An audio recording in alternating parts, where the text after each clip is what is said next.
Welcome to this episode of Digital Disruption. Today I'm joined by Jonathan Smart, who's the author of Sooner, Safer, Happier. John, welcome to the podcast. Thank you. Thanks, Chris. Thanks for having me. You're very welcome. Now, I must start off by saying congratulations on the book. There was two books that I always used to give to executive teams when I'd go in as a consultant working with them around transformation. And one of them was David Marquet's Turn the Ship Around, and the other was Gene Kim's The Phoenix Project. And I'm delighted to tell you that this is the third one that I'll be handing out as well. So many congratulations on the book. It's excellent. No, I'm honoured. That's great. Just before we kind of get into the depths of it, for those that are not necessarily familiar with the book or yourself, do you want to give us a bit of a background on you and the book and where it came from? Yeah, sure. So I've been an agile and lean practitioner since the early 1990s. Started out on the trading floor in investment banking, and in the context of change and technology, adding business value. So for me, it's always been how I've worked with agility. And this was before the Agile Manifesto.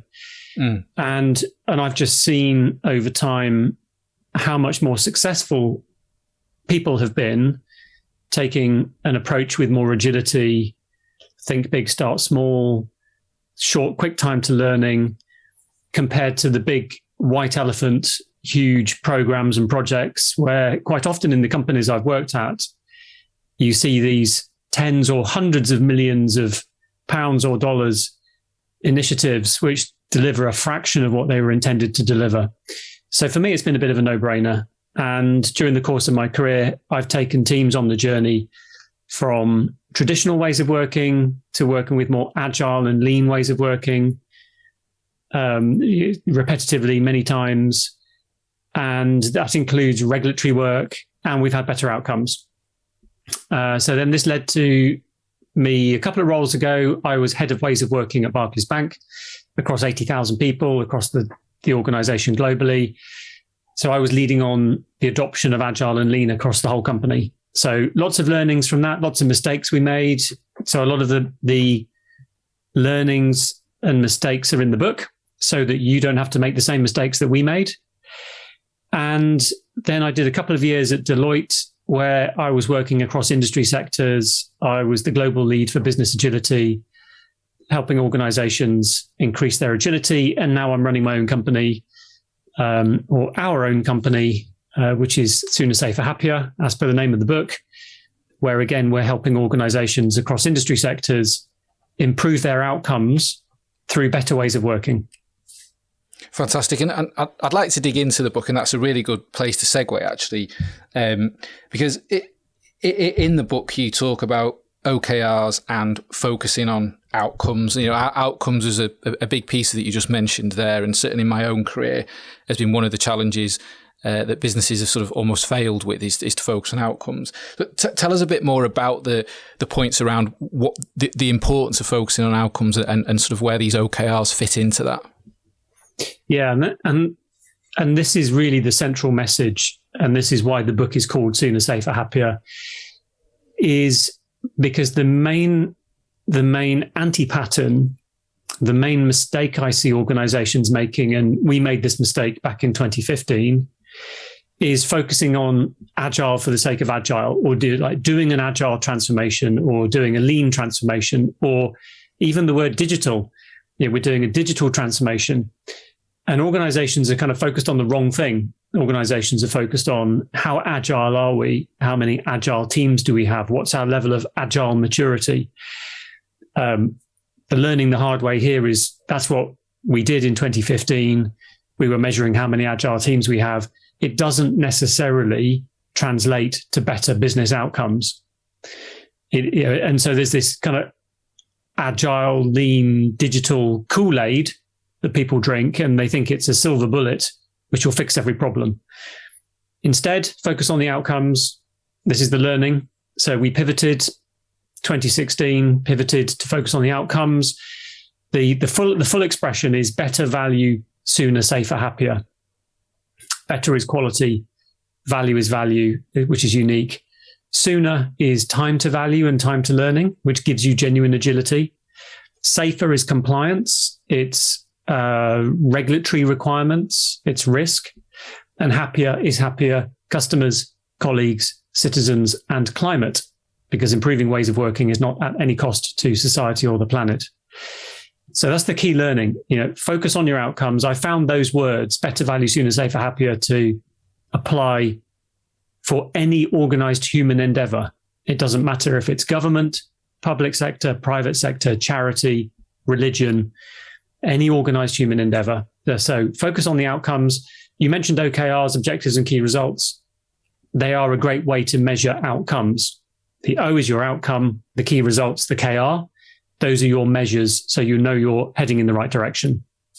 Let's talk a little bit more about outcomes, because in chapter 1 in the book, you give examples of where attention should be focused. For example, focus on where the work is and not where it isn't. You also give another example of focus on the work, not the worker. And I think for people watching this and listening to this, certainly from my own personal experience, when anybody talks about outcomes, they sometimes still focus on the wrong thing. And I thought that in chapter 1, you covered that really well. And I wanted to ask, maybe if you could talk to us a little bit more about those outcomes and examples of where, organizations can focus.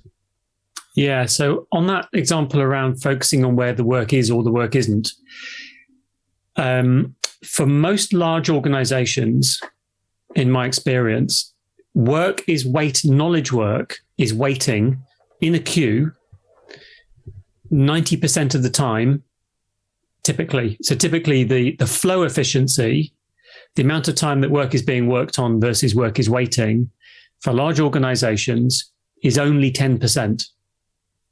So work is being worked on for 10% of the time for the end-to-end time to value, and it's sitting in a queue somewhere. And this is typically because of role-based silos. So handing over from one role to another role. It's typically because of 15 governance committees. It might be because of a cost review board. It's lots of committees. There's one organization that had 26 committees. There's another organization I've worked with which had 120 control points. Each one of them had its own queue and its own group of people to sign off.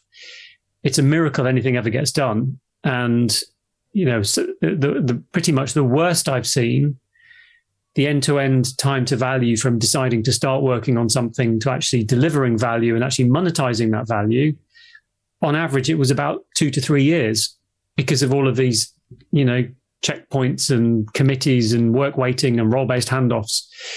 So the key learning here, actually, if you were to visualize that and draw it and kind of shade in one color the periods of time where work is being worked, a particular item of work is being worked on versus the time it's sitting in a queue, the learning here is actually focus where the work isn't, not where the work is.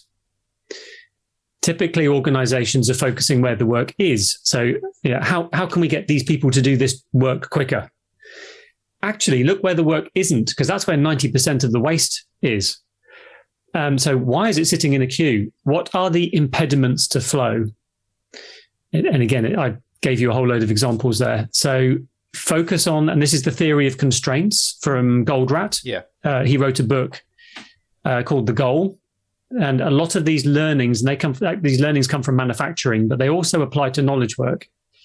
So the theory of constraints says you only have one biggest bottleneck in your flow of value. You only have one weakest link in the chain. So try to identify, and there's techniques to do this, try to identify your biggest bottleneck to the flow of value, your weakest link in the chain. Alleviate that bottleneck, strengthen the weakest link in the chain, and the bottleneck has now moved. And the weakest link has now moved. So what you don't want to do is keep on strengthening the weakest link because it's no longer the weakest link. The example here is agile in IT. There are organizations who just keep on focus on agile in IT, but it's no longer the weakest link. It's no longer the bottleneck. The bottleneck is actually upstream with the PMO process or the funding process, which typically is annual, or it might be downstream with the path to production for technology deliverables.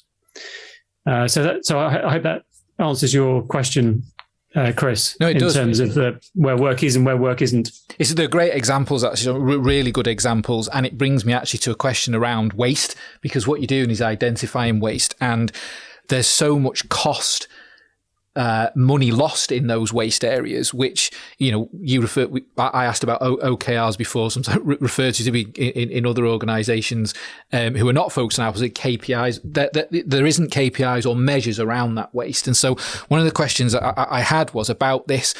If an organisation could identify that waste and could actually measure it, the results would be astonishing, I think. And you just gave an example there as if you actually looked at this, and in lean manufacturing, lean processing, they do this through Gemba walks and things like that. They can see what's happening. How does an organisation, for example, a big bank or a financial services institution, how do they go about actually identifying where that waste is and actually going through that exercise? Is it just literally as simple as focus where the work isn't?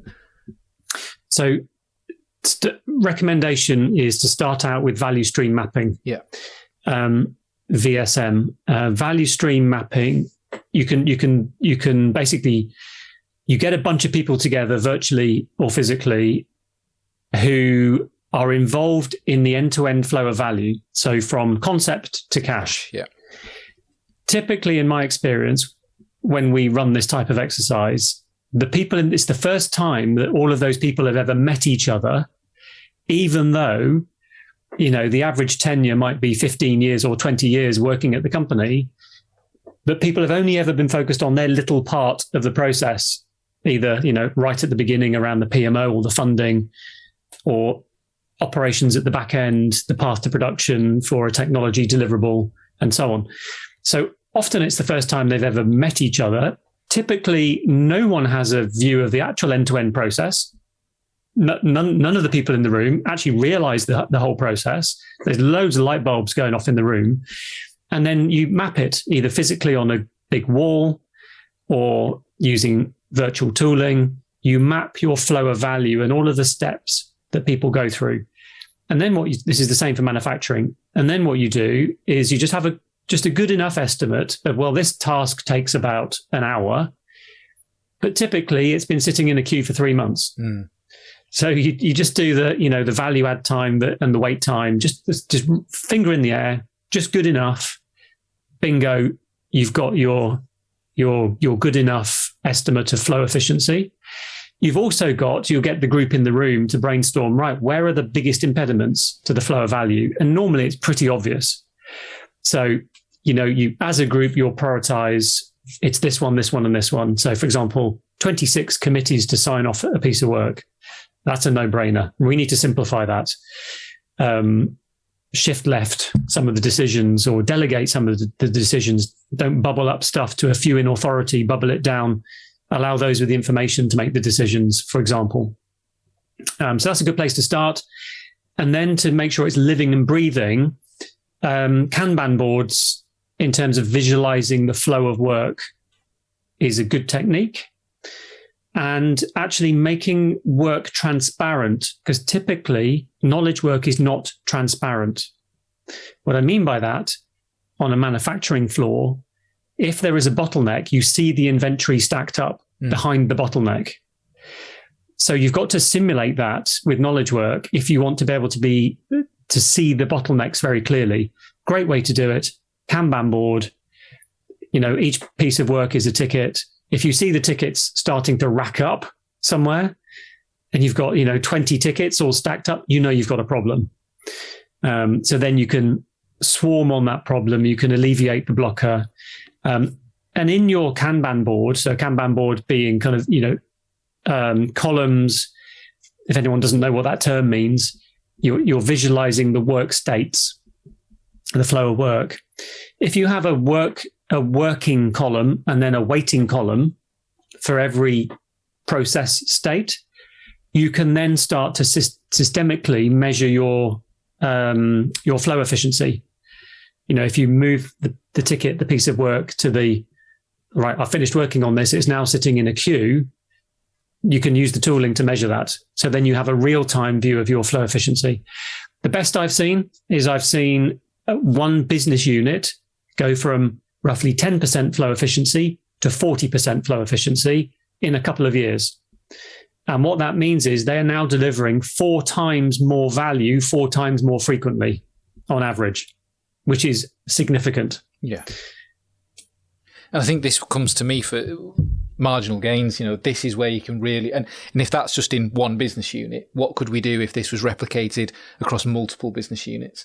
Yeah. And it is often a message that's quite difficult sometimes to get across to executive teams, but one that's so important, and I'm hoping will come through in this episode with some of the things that we talk about. Something that you mentioned earlier was anti-patterns, and I'd like to talk about that a little bit more, because again in the book, you talk about sort of the 2 most important and most fundamental anti-patterns. Do you want to tell us a little bit more about what are anti-patterns and what are those 2 sort of fundamental ones?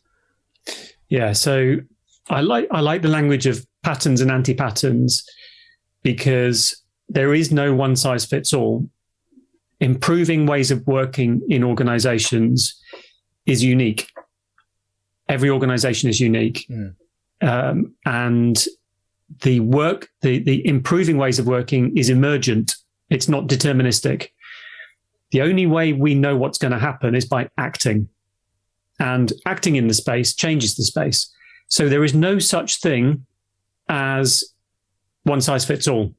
You cannot take a framework and apply it across, even in one organization, across all of the business units or all of the value streams, and expect to optimize your outcomes. De facto, you can't. If the path ahead is clear, you're on someone else's path. Every organization and every business unit within an organization has its own history, its own culture, its own baggage, its own leadership style, its own unique set of constraints, typically, especially for organizations which are a collection of mergers and acquisitions with very different cultures in the previous mergers from other companies. So there is no such thing as one size fits all.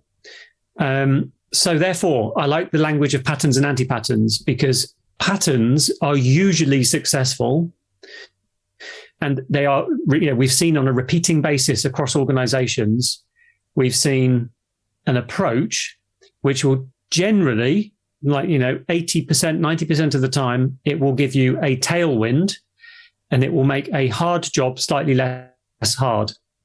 An anti-pattern will generally give you a headwind, and it will make a hard job harder. Now, that doesn't mean you still can't be successful. However, you're going to make life a lot harder for yourself in the process. So that's the language of patterns and anti-patterns.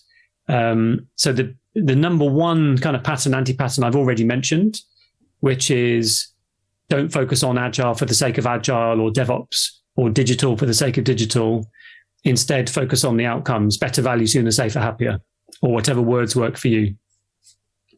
So that's kind of the first pattern, anti-pattern pair.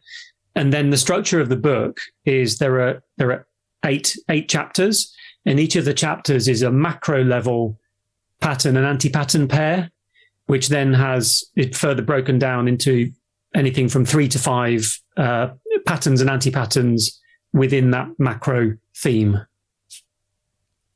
So basically, I think a key one there is get the book to get those macro themes across those 2 anti-patterns.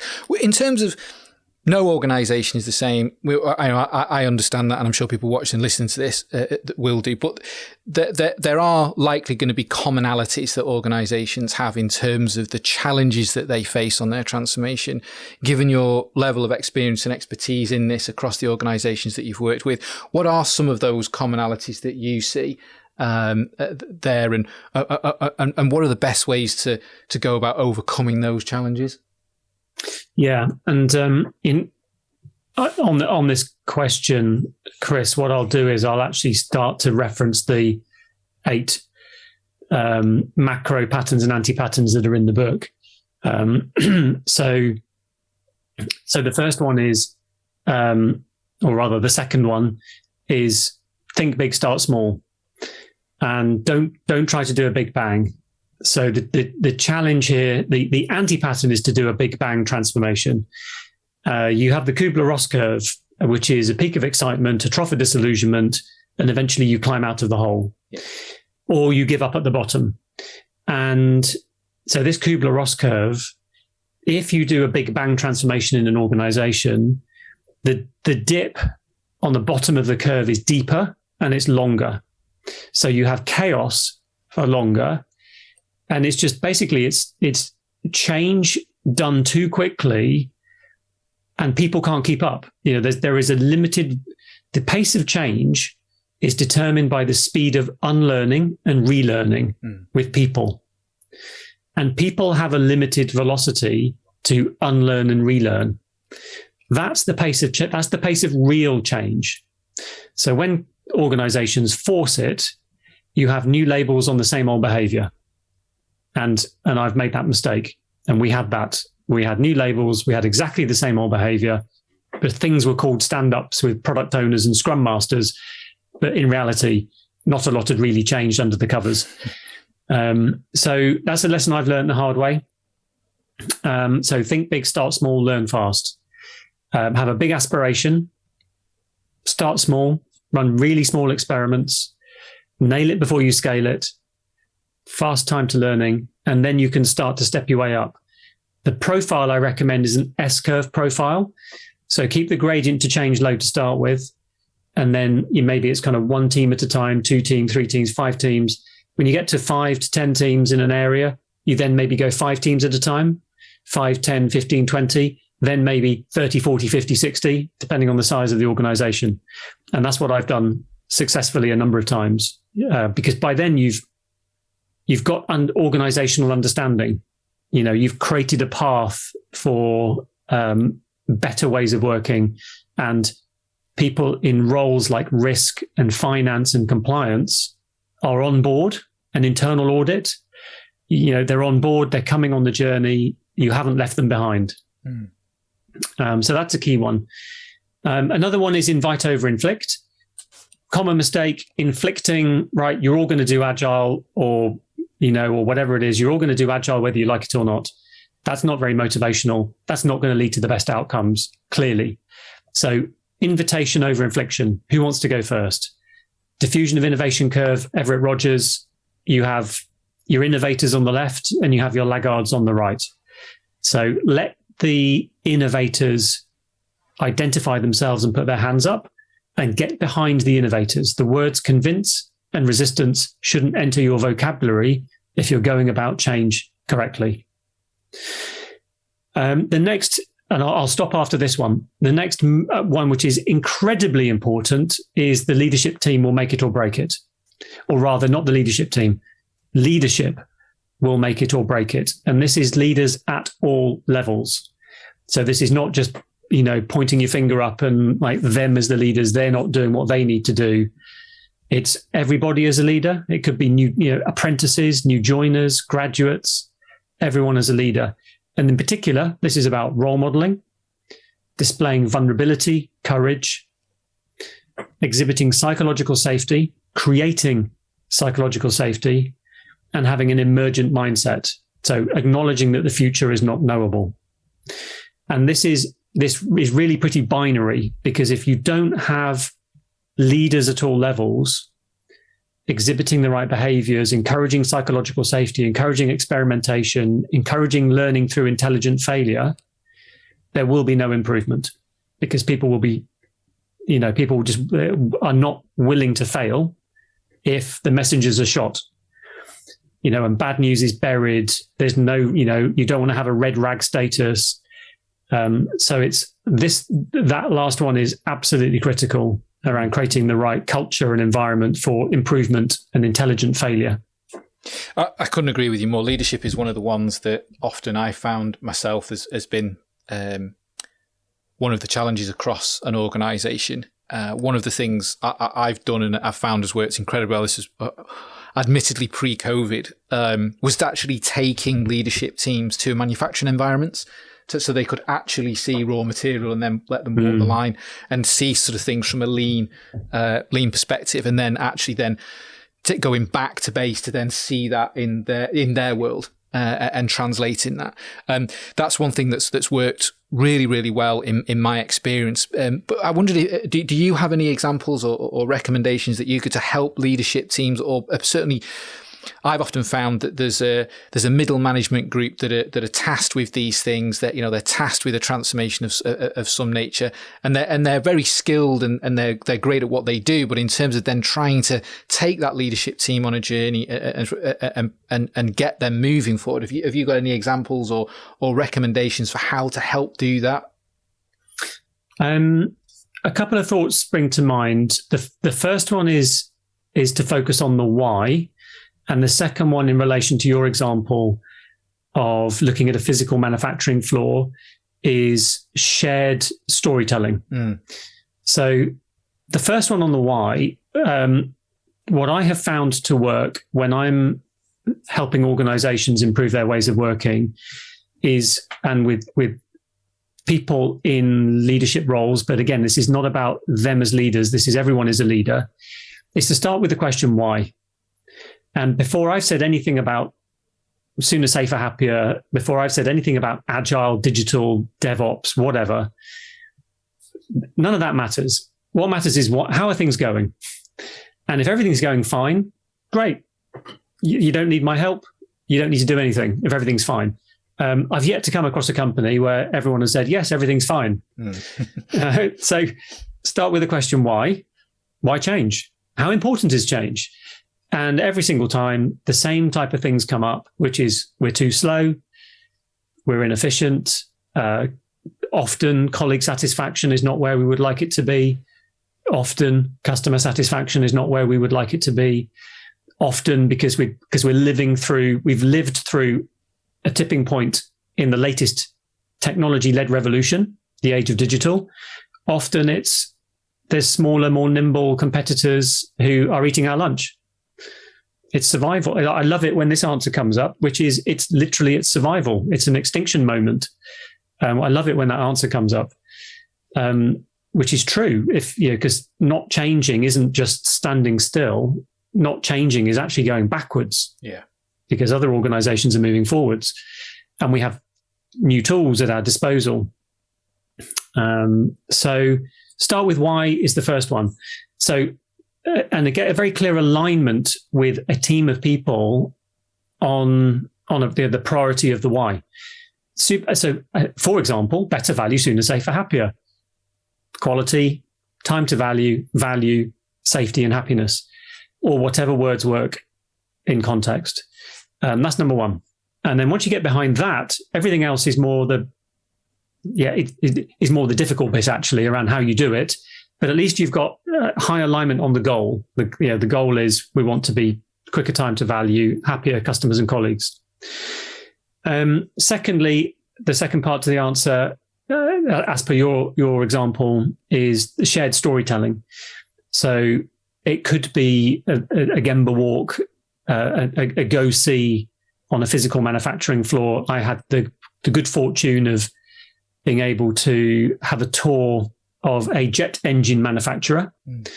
And likewise on the factory floor, it was all laid out as value streams hanging from the ceiling with these signs saying, large commercial jet value stream, small private jet value stream. It was all, the lorries came in with the raw goods at one end, the jet engines left on the right end. It was amazing.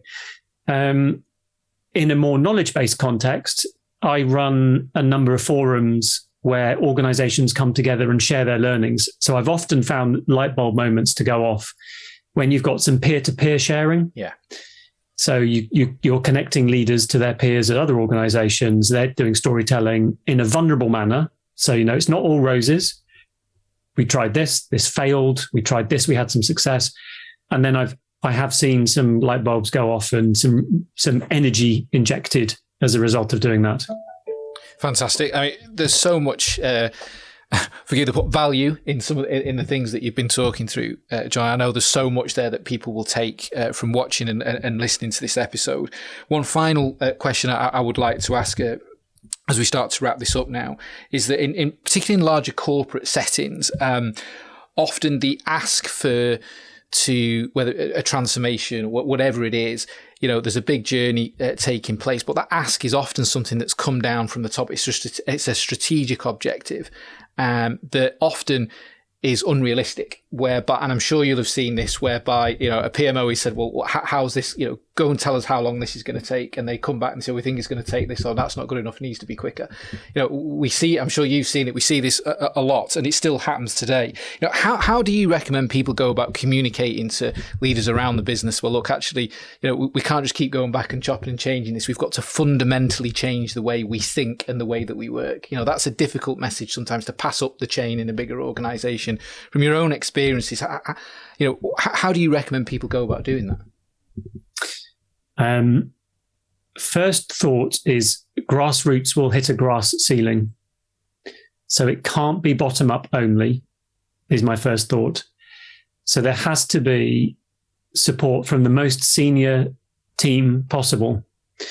And if you imagine a bubble of better ways of working in an organization, the top of the bubble will be anchored by the most senior leadership team or leader who is supporting, encouraging, incentivizing, rewarding, improving ways of working in order to lead to better business outcomes.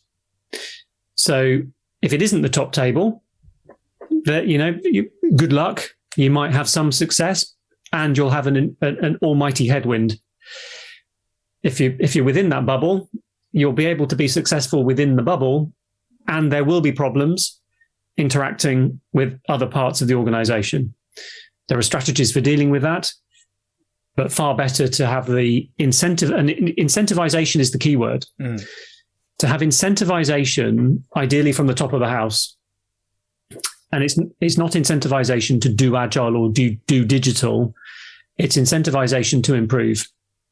And intelligent failure and psychological safety. So it's the tone from the top, and it does need to be very explicit. And there is a very explicit conversation to be had here, which is, this is not about old ways of thinking, old ways of behaving. This is very, very intentional change in thinking about unique change and behaving. And so coaching is important, leadership development is, and again, leaders at all levels. Intentional interventions are necessary. That could be coaching, it could be training. I don't like the word training because it's not like you sit in a classroom and you emerge, from a caterpillar to a butterfly. Yeah. It has to be, you have to do it on the job with regular feedback. You have to learn by doing. So coaching, 360 feedback is very valuable. And focus on the outcomes, because if the outcomes are improving, you're doing something well. If they're not improving, that. So data and measurement is critical as well. And then making that data transparent.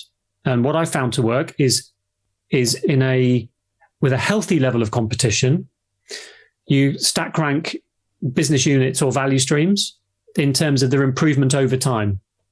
So the value stream or the business unit at the top has the most positive trend on improving quality, time to value, safety, and happiness. And then you get some healthy competition. It depends on your culture. Normally you get some healthy competition going, which is, we don't want to be at the bottom. We want to improve. Fantastic. So it's been an absolute pleasure talking to you. Thank you ever so much for your time. I know you're extremely busy. It's really appreciated. Once again, if anybody would like to get the book, it's Sooner, Safer, Happier, which I believe is available in all settings. If anybody would like to make contact, John, where's the best place for them to reach out to your organisation? Either soonersaferhappier.com website or on LinkedIn or Twitter. Fantastic. John, once again, thank you very, very much. Thank you. Thanks, Chris.